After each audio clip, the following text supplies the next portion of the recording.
Curhatan istri polisi, suami selingkuh dengan janda poluan hingga hamil. Brigadir JKS, anggota Polres Batubara lebih memilih selingkuh dengan janda dari seorang anggota kepolisian.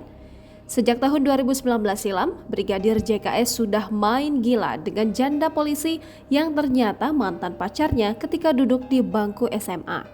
Saat ini, sang janda tengah hamil anak kedua dari Brigadir JKS. Tanti Siagian, istri sah Brigadir JKS, mempertanyakan sikap Polres Batubara khususnya Polda Sumatera Utara. Sebab, kata Tanti, dia sudah pernah melaporkan kasus selingkuh dan penelantaran yang dilakukan suaminya ini. Sayangnya, sampai sekarang Brigadir JKS tidak pernah diproses hukum.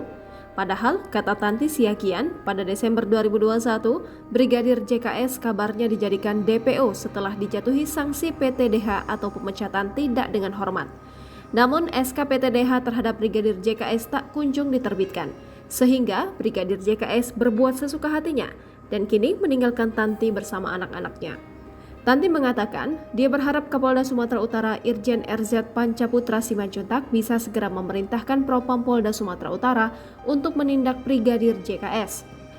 Tanti Siagian pernah memergoki suaminya beberapa kali mentransfer uang kepada janda polisi yang merupakan mantan Brigadir JKS. Saat Tanti hamil anak kedua di tahun 2019, Tanti bahkan pernah mengaku dianiaya oleh suaminya itu.